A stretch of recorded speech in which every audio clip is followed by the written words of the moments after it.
Okay friends, it's time to get started on our job. One of the first things you want to do is safely raise and support the front of the vehicle so the wheel's off the ground. After that, we're going to go ahead and remove all 5 of our 19mm lug nuts and then the wheel.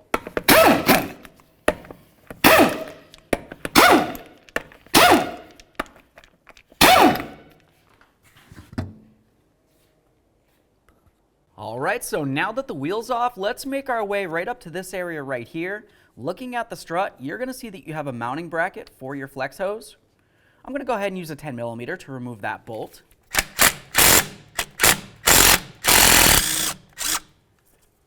Remove the 10mm on the rear of the strut.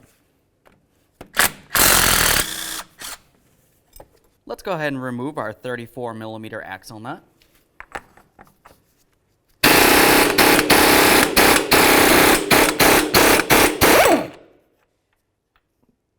Use a hammer and punch to break this free. Let's go ahead and put on one of our lug nuts to hold the rotor still for us while we continue. Now we can go ahead and start removing these 2 bolts that hold our knuckle to the front strut. What you're going to notice about these bolts is they come through from the front to the rear.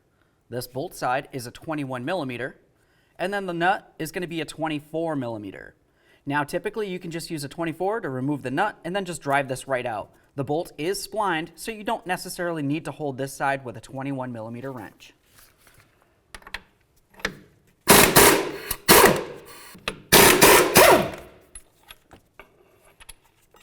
Use your hammer, go ahead and drive those through.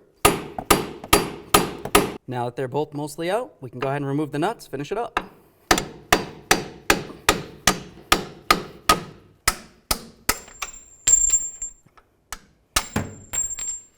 Inspect your bolts, set them aside. Now it's going to be time to go ahead and start separating the knuckle from the strut. Keep in mind, while you're doing this, it's going to want to pull out and away from the vehicle.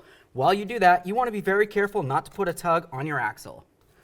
Now we're just going to rest this off into the side, making sure we're putting no pressure on our brake flex hose and we're nowhere near damaging our ABS wire in any way. Now we're going to make our way up and into the engine compartment. You're going to be looking for the strut tower. On that strut tower, you're going to find 3 15mm headed bolts. One towards the outer aspect, one right here towards the front. And then if you were to move this rubber out of the way, you're going to be able to expose that last 15mm headed bolt. For that one, generally I just go ahead and pull this in the opposite direction and then I can get right into it. So I'm going to start with the hardest bolt.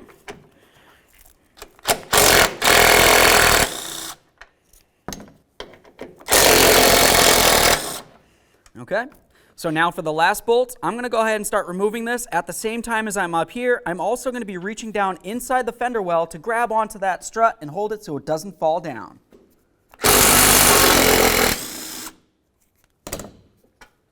Give it a little wiggle.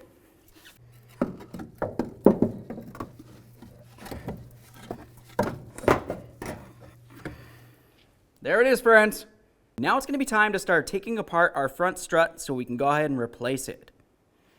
Now to do this, it's going to be easiest if you have a nice machine like this. They also have a different type of coil compressor that you can go ahead and put on and then tighten it up. It's just a little less safe. We have access to this machine, so that's what I'm going to use. So what I want to do is go ahead and compress this spring so I can start removing the strut from it. Let's get it set up. Alright, so at this point I have this inside of our spring compressor. Everything's as safe as possible here. You have to keep in mind what we need to do is compress this spring, so it's going to create an unsafe predicament. You want to make sure you're safe at all times. So what I want to do is I'm just going to go ahead and compress this. Once I have it semi-compressed, I'm going to come right up here, see if I get a little bit of movement, and we can start removing this nut.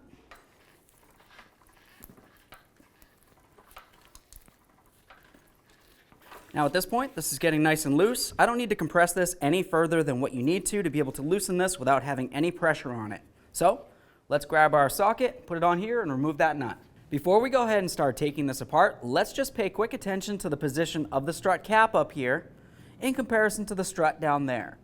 Essentially, you can tell that I have this area right here facing towards the top point of the triangle.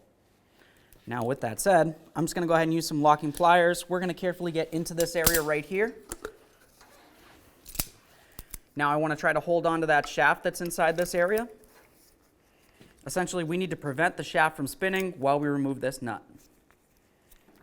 Let's get it off of here.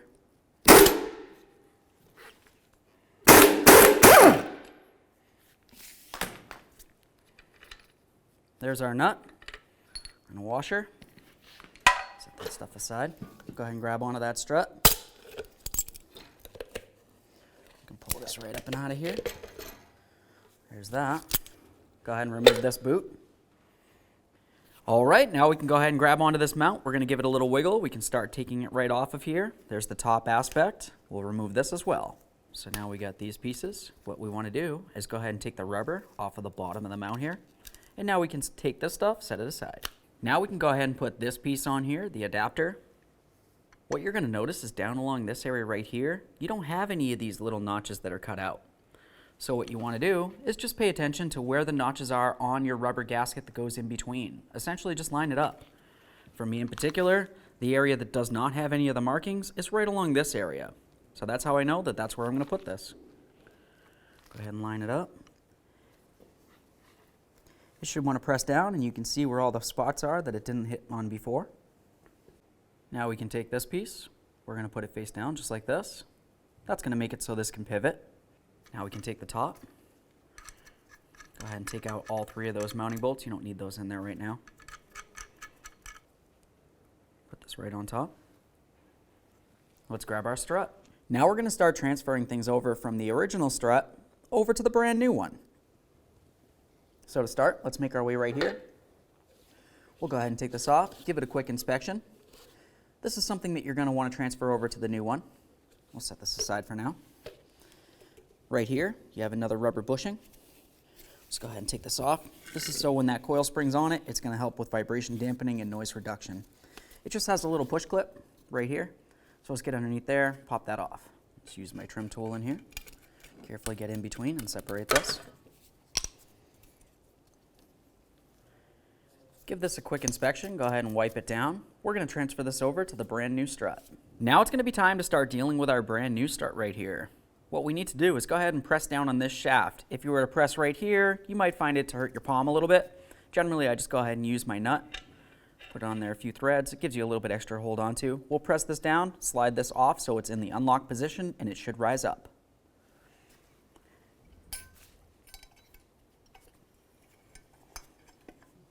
All right, let's go ahead and put this rubber on here. Just slide it right down. Now what you want to happen is for these edges to line up right along here and to have your mounting hole lined up so you can put in your locking tab. Press that in. Go ahead and remove that nut. Now we're going to take this with our John's bumper in there. Slide it right down on. Now we can go back to the machine and start putting this into the spring. Let's slide this up in here. Now what we want to pay attention to is the rubber bushing down along here. Make sure it lines up with the spring as we also bring the shaft up and through the center aspect. You should want to slide right up and in. And take that. Now the next thing we're going to have to do is start tightening up this nut. And once we have it snug, we're going to have to torque this to 55 foot-pounds. So now there's a couple things that I'm going to want to do here. I'm going to use an Allen socket. It's a size 6, and that fits right into this center aspect where the shaft of the strut is. I'm also going to use a 24mm wrench right in this area right here. That's holding the nut for me. Now I can go ahead and turn that center shaft counterclockwise, and that's going to go ahead and tighten this up, essentially turning it clockwise. Now we can torque this to 55 foot-pounds.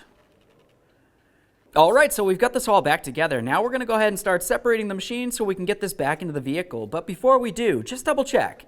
We want to make sure that we tightened and torqued this center nut right here. Obviously, we have the rubber bushings on the strut, and they want to be inside the same position as when we remove them. You can tell that this one down here has the area where the spring needs to stop.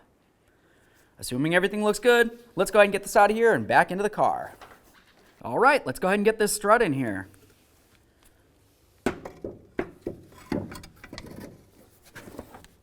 Get this lined up. Now I'm going to take all 3 of my new mounting bolts, apply a little bit of red thread locker to each of them. We can start each of these bolts in. Essentially, I'm just going to bottom them out by hand. Once they're all started, we'll get back in the wheel well, start putting everything together in there. Now it's going to be time to go ahead and put in our mounting bolts up along the top here. For these, you want to make sure you clean up the threading and, of course, put on some brand new red thread locker. Now we can start putting our bolts through.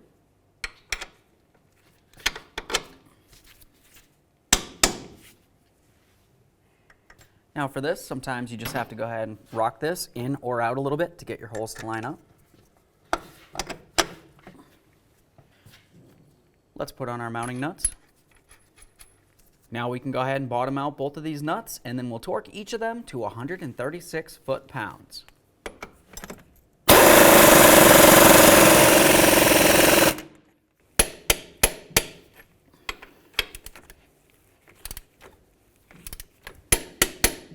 So now we can go ahead and start reattaching our brake flex hose bracket. For these, generally I just take a brand new bolt. I'll take a nut, put it in on the inside there. Make sure that's secure. We'll do the same for the ABS wire. There we are. Now it's a good idea to use some red thread locker on the threads of your axle. We'll go ahead and start that nut on there. Now for this, we're going to go ahead and bottom this nut out by hand. We'll go ahead and get the wheel on here. Once it's on the ground, you'll be able to torque this a lot easier. Let's go ahead and get this lug nut out of the way, grab our wheel, get ready to put that on.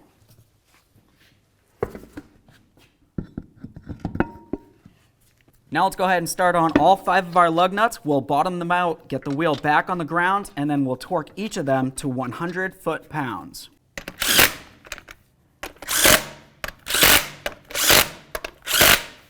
Let's torque those lug nuts.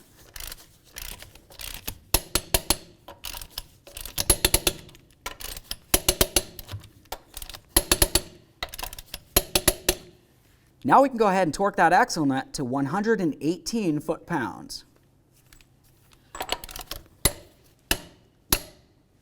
The next thing you're going to want to do is make sure that you lower the jack completely so the entire weight of the vehicle is on the ground. We're going to come up here and go ahead and tighten up all 3 of these bolts, and then we'll torque each of them to 35 foot-pounds.